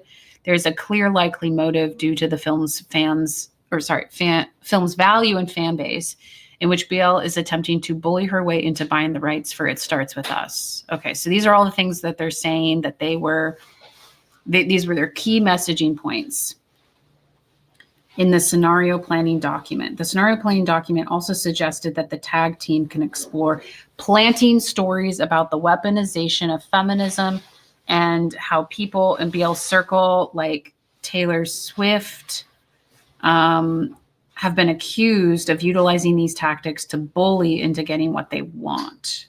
Okay. Baldoni found the scenario planning document to be insufficiently aggressive. He told Abel that he redacted. So they're actually positioning it as the PR folks came in with this plan, and Baldoni said that it actually wasn't aggressive enough. Abel conveyed that Baldoni wants to feel like Lively can be buried. Nathan explained, when we send over documents, we can't send over the work we will or could do because that could get us in a lot of trouble. She explained, we can't write we will destroy her. Imagine if a document saying all the things that he wants ends up in the wrong hands. She observed that, we can bury anyone, but I can't write that to him. Nathan and Abel planned to redact it. Yeah, part of this is my discomfort, and I get it. It's also, it's part of, I think, peeling back the curtain and the veil around how PR actually works in celebrity culture and Hollywood. It just gives me the ick. It gives me the ick. And on one hand, you still need PR, right? Like, to not have PR, to not have people going to bat for you, leaves you vulnerable. And at the same time, it seems like, to me as an outsider not being in the industry, that there are some shady things that go down. Now, were those shady tactics employed here? That's what Blake Lively has to prove, right? As part of her claims in taking this to trial. Wayfarer engaged Tag on August 3rd, 2024. Nathan immediately got to work. Redacted. On August 4th, 2024, Tag, Nathan, and Abel. Redacted. As the film's August 5th, 2024 press junket approached. Redacted. For the record, the premiere and all of this that they're talking about right now also aligned with a Mercury retrograde.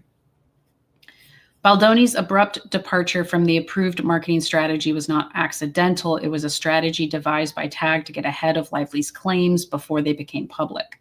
Early on August 5th, 2024, Abel reported that during his first interview of the junket, Baldoni redacted. The PR team redacted. Sony was right. Within a week, dozens of articles had regurgitated redacted, using the word friction in speculating about on-set tensions. Baldoni also redacted. As the film premiered with massive success, defendants launched a social combat plan against Lively. On August 5th, 2024, the day before the premiere, Nathan provided Heath with redacted. The same day, Nathan redacted. So for this very big social combat plan, we still don't know what these points are. The film premiered in New York on August 6, 2024. At an after party, Sarowitz redacted. At this point, Nathan and Abel were redacted. The day after the premiere, and apparently Nathan did something. On August 7th, 2025, Tag redacted. Are you...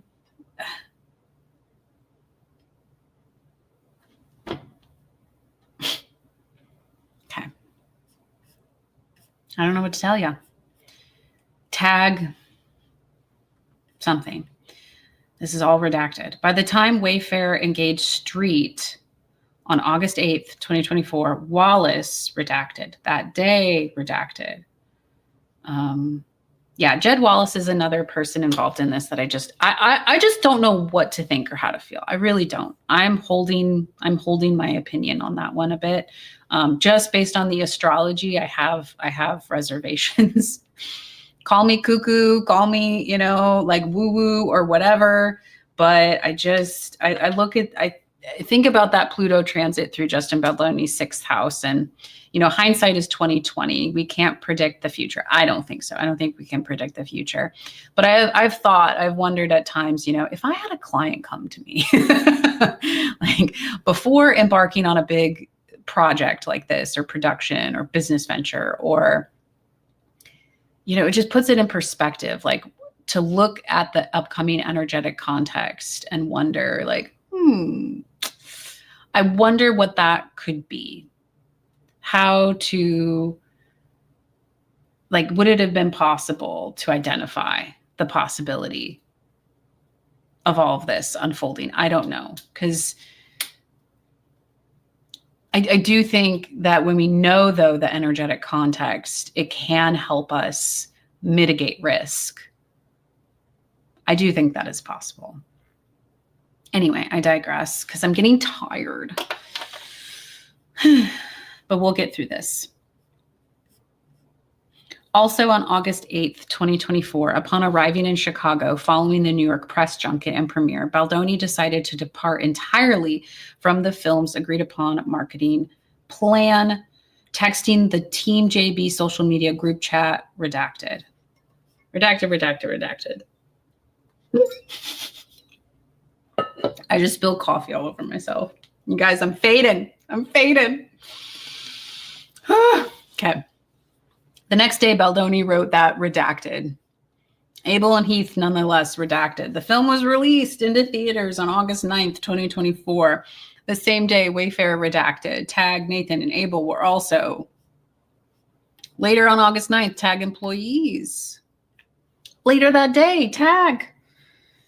By the evening, Nathan and Abel celebrated that they redacted. The next afternoon, tag reported redacted. Oh, that is sad. I got coffee all over. The next afternoon, tag reported redacted. I think I read that already. During its first week, the film redacted. According to Sony, the film performed redacted. There was consensus, redacted.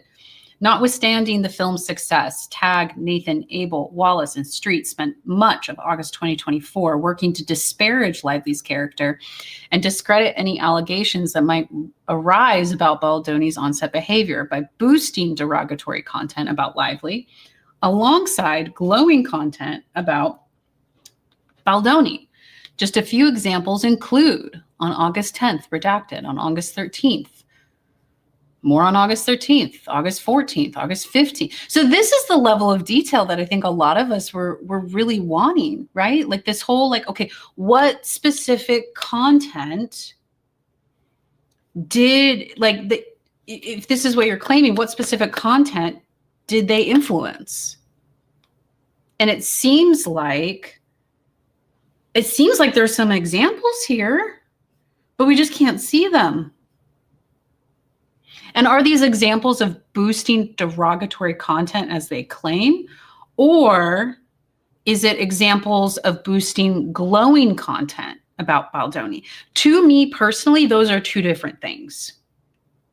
To me, boosting glowing content about someone seems like just regular PR, right? Isn't that what a lot of people do? Like they're going to want to accentuate, like, oh yeah, this makes me look good. I don't think there's anything wrong with that. There doesn't seem like can that be illegal in any way to just say these are positive things? Or are these redacted examples of what they're saying is derogatory content that was boosted? And because boosting derogatory content, that really starts to feel very ick to me. Now, is that illegal? I don't know. That's for a judge and a jury to decide. For me, as a person, as an individual, boosting negative content about other people does not align with my values. That feels ick, because it's like behind the veil, behind the curtain, behind the screen. Don't pay attention over here. We've got people like artificially boosting things, as is claimed. Right? I don't know if that actually happened. That just feels different to me personally, but we don't know what these examples are. And also, are these just examples of derogatory content, or are there receipts to back up the claim that it was boosted. Because that's what I want to know. I want to know not just if there's derogatory. We all know there's content out there of Blake Lively that does not make her look good. Right? I think that's a fair thing to say. There's content out there that, from what we can see in the public reaction, doesn't look good for her. But the question is, has it been boosted artificially? So,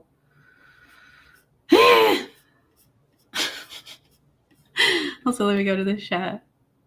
Oh my gosh, we have a new member. Thank you, Shannon. Oh, appreciate you so much.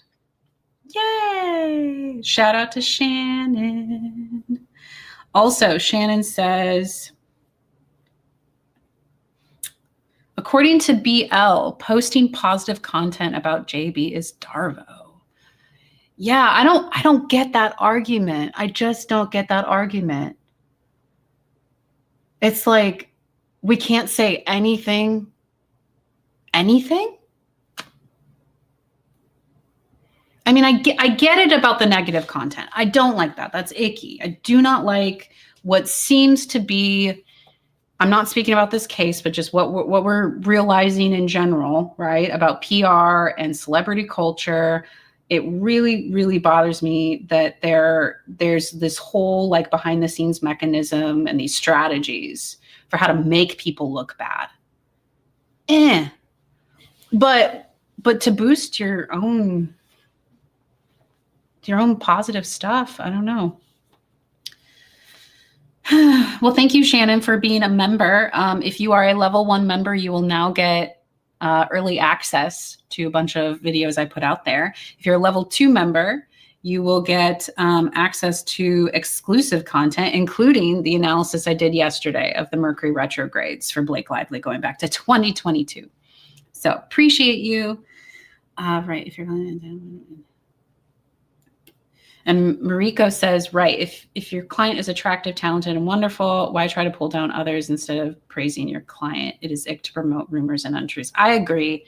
And that's where if evidence came out showing that is what went down, that truly, like, there are receipts, it is clear, it is like conclusive.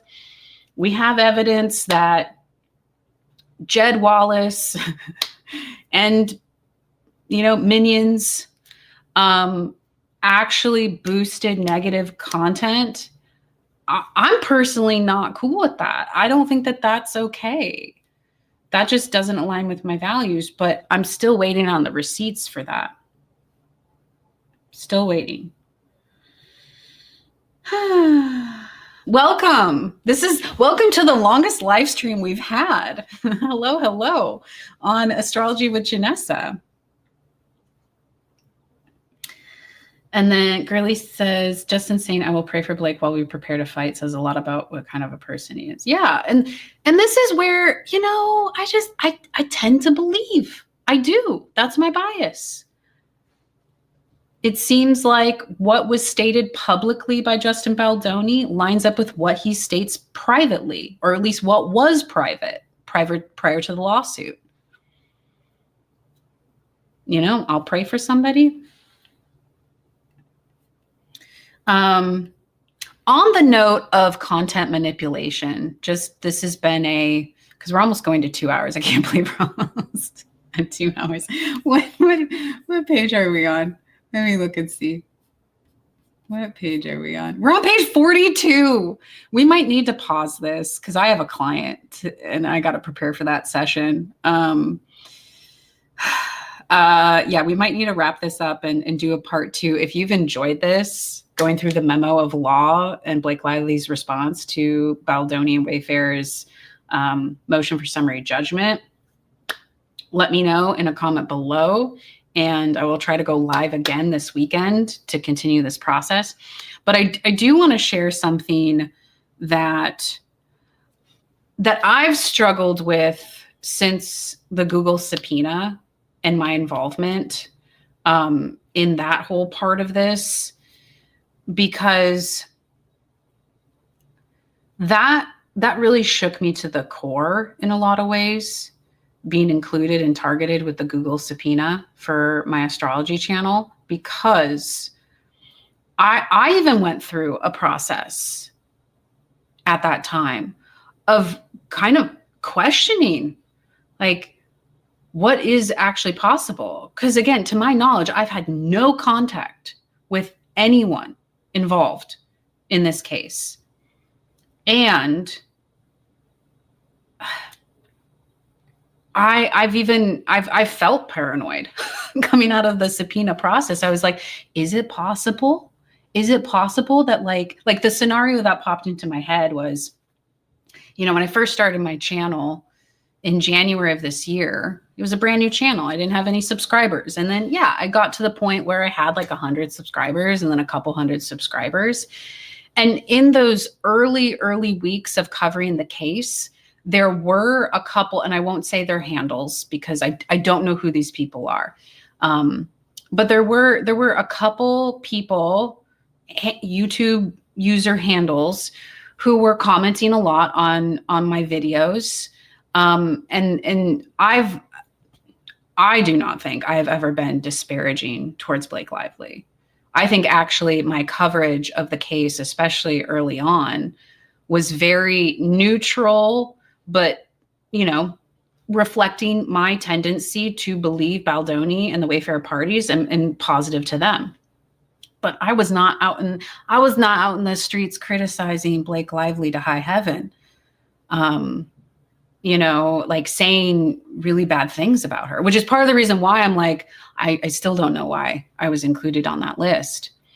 But the question that I wondered at times was, in my paranoia coming out of the subpoena and being like, oh my God, this is crazy. Like, what is possible? Is it possible that some of those early commenters were there to boost? Because my content was just more kind of neutral, but also positive towards Baldoni. I have no idea. I want to believe that people who were engaging with my content at the beginning were real people. I want to believe that they liked and they commented just because, like for my own selfish like ego needs. I'm like, I want to believe they just kind of liked it, not because they were on some sort of mission to just try to boost things. But that's the only theory that I have around why I somehow came up on the radar. I don't know. Or I said the other day, I was like, or some legal intern like went to YouTube and just put in a bunch of search terms. And for whatever reason, one random video of mine showed up and they're like, well, here's the list. So I don't know. I still want to believe that I want to believe you're real. I want to believe that the people who are showing up, right, and commenting and engaging, that it's not part of some plan, some PR thing. Because I don't think that my channel was ever a tool for, boosting negative content. That's just my opinion. The dots do not connect for me on that one. But is it possible that people were, I don't know. But it also doesn't make sense because my channel didn't grow.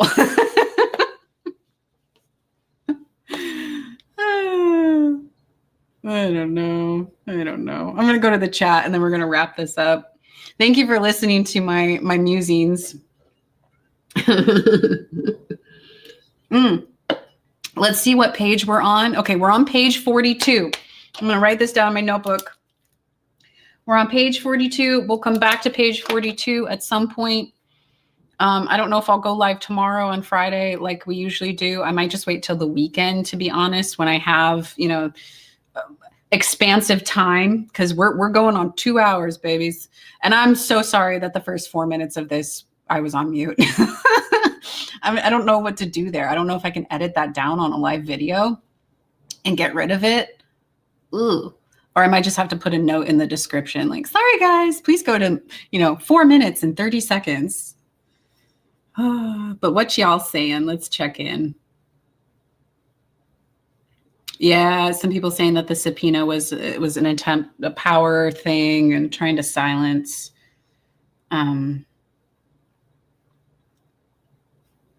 Yeah.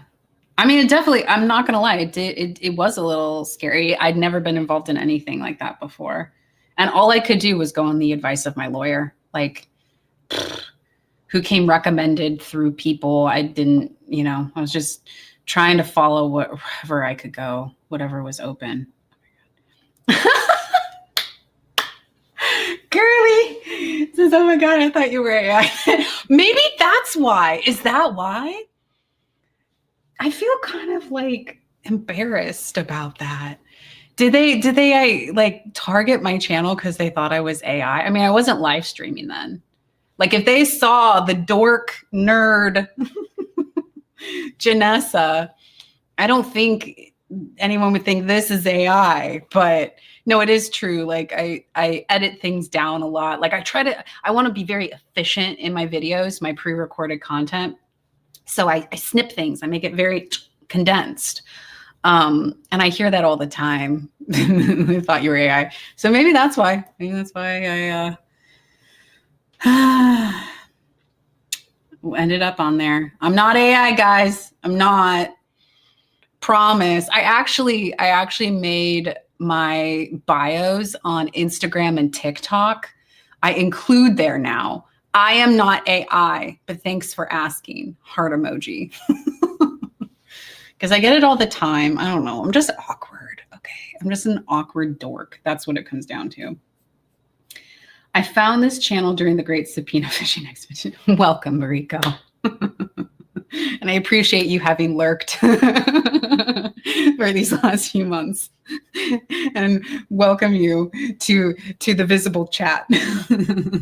It's funny. I did too. It brought people together. It did. Yeah, I agree. Maybe they thought it was an AI account. Who knows? Well, maybe a divine plan, a universe plan. That's what I trust. That aligns with my belief system too, Mariko. I go, you know what? Even with what is going on, how do I stay connected to my values and my sense of integrity? And that's why it's been so important to me in covering this case and trying to be really mindful of how I do that and the words that I use. And yeah, I'm getting a lot more comfortable. Like this live stream is probably the most opinion I've put out there, most true commentary I've put out there, because we've talked about the astrology, but not as much. And I still want to be mindful of that, because at the end of the day, I agree with you all who are saying that we don't need to tear people down, that that's not a noble use of energy or time to just tear others down. And on the flip side, I do believe when you are truly being attacked, you need to defend yourself, right? This whole love and light, bypassy, like I am woo-woo I am woo-woo.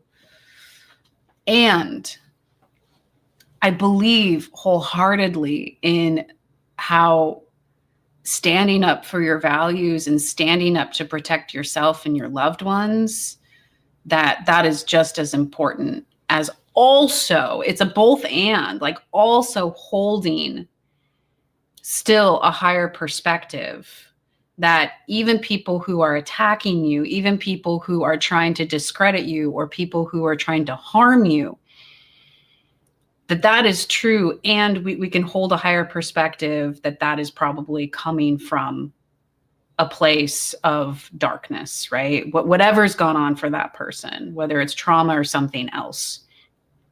And it also doesn't mean you have to put up with it, right? You do. You have to, it's like how to fight, but how to fight with heart, how to fight with values, how to fight with integrity. That's stuff that I can get behind. And it's hard. It's hard.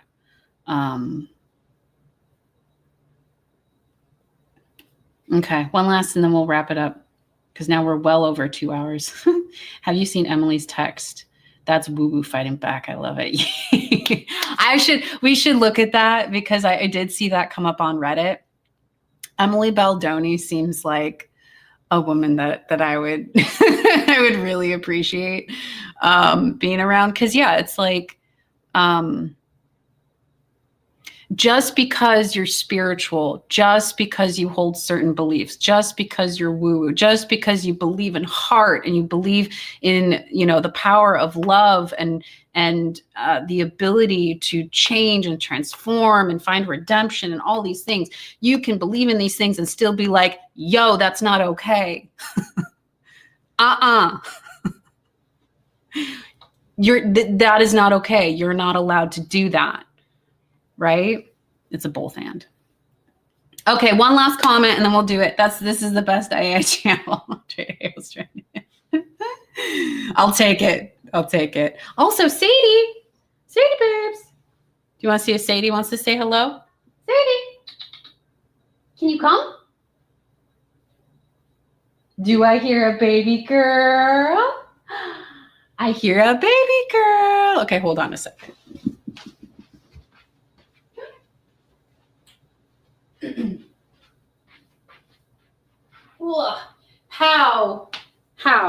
How could we do a live stream on this channel? Here, let me remove this. And not say hello to Sadie. Sadie babies. I don't know what she's staring at. Do you see yourself? She go, woof, woof. Okay, we're going to wrap it up here, guys. Thank you so much for hanging in there. If you're watching this on replay and you've watched this far, my heart is just like filled with so much gratitude. And stay tuned. We'll go live again sometime in the next few days. It may be spontaneous like this one. It may be planned. I don't know, but I appreciate you so much. Yes, we will see you soon. I look forward to connecting again soon. Bye.